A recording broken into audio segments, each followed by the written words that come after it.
मामा शिवराज पर कैसे भारी पड़े मोहन यादव। मोदी शाह की सोशल इंजीनियरिंग ने लालू अखिलेश का बढ़ाया पारा। नड्डा के पास ऐसा ब्रह्मास्त्र, अखिलेश का पीडीए और लालू का MY समीकरण चुनाव से पहले ही हो जाएगा फेल।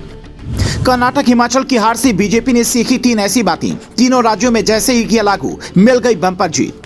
मध्य प्रदेश के मुख्यमंत्री के रूप में 3 बड़े नाम चर्चा में थे। पहला नाम शिवराज सिंह चौहान का, दूसरा नाम कैलाश विजयवर्गीय का और तीसरा ज्योतिरादित्य सिंधिया का। लेकिन तीनों को मात देते हुए बाजी मोहन यादव ने मार ली, जो इससे तस्वीर में बिल्कुल पीछे खड़े दिख रहे हैं, लेकिन सीएम के रेस में सबसे आगे निकल गए। तो सवाल है कि आखिर मोहन यादव में ऐसी कौन सी खूबी है जो एमपी चुनाव में जीत दिलाने वाली लाडली योजना के नायक शिवराज भैया को हाईकमान ने साइड कर दिया। सियासी मामलों के जानकार कहते हैं इसकी 3 वजह हैं। पहला, बीजेपी हाईकमान ने छत्तीसगढ़ की तरह यहां नए चेहरे पर दांव लगाना उचित समझा। शिवराज, कैलाश विजयवर्गीय और पटेल जैसे नेताओं को 2024 चुनाव के लिए संगठन में जिम्मेदारी दी जा सकती है। दूसरा, देश भर में 47% आबादी ओबीसी वोटर्स की है। विपक्ष ओबीसी चिल्ला भी रहा है, इसीलिए ये करारा जवाब है। महाकाल के शहर उज्जैन से आने वाले 58 साल के मोहन यादव 2013 में पहली बार विधायक बने। उनकी छवि साफ नेता की है। तीसरा, बिहार में यादव वोटर्स पर लालू पुरानी पकड़ मजबूत कर रहे हैं। अखिलेश यादव दलित, पिछड़ा, अल्पसंख्यक समीकरण बना रही हैं। ऐसे में यादव चेहरे को आगे कर बीजेपी ने एक साथ यूपी बिहार सब साथ दिया है।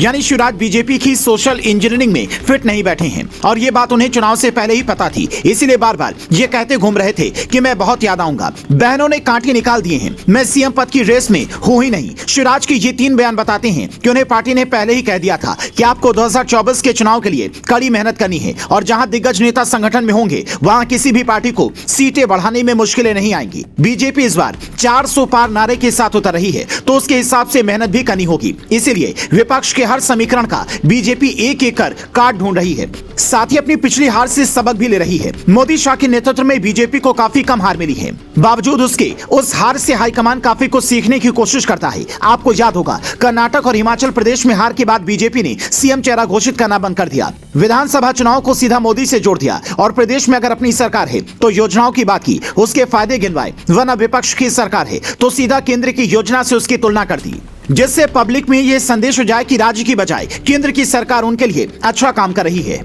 बीबीसी अपनी रिपोर्ट में एक वरिष्ठ पत्रकार के हवाले से लिखता है, मुझे ऐसा लगता है कि बीजेपी हार जीत दोनों से सीखती है। राजस्थान में बीजेपी का काम मैंने देखा है। राजस्थान में बीजेपी 1990 में पहली बार सत्ता में आई थी, 120 सीटों के साथ बहुत प्रभावी तरीके से सत्ता में आई। तो बीजेपी ने इसके बाद अपना एक दल बंगाल भेजा, ये पता लगाने की आखिर पश्चिम बंगाल में ऐसी क्या चीज है कि वहां पर कम्युनिस्ट पार्टी लगातार जीत हासिल करती आ रही है। बीजेपी में शुरू से ललक रही है कि नई घटनाओं से कैसे सीखा जाए।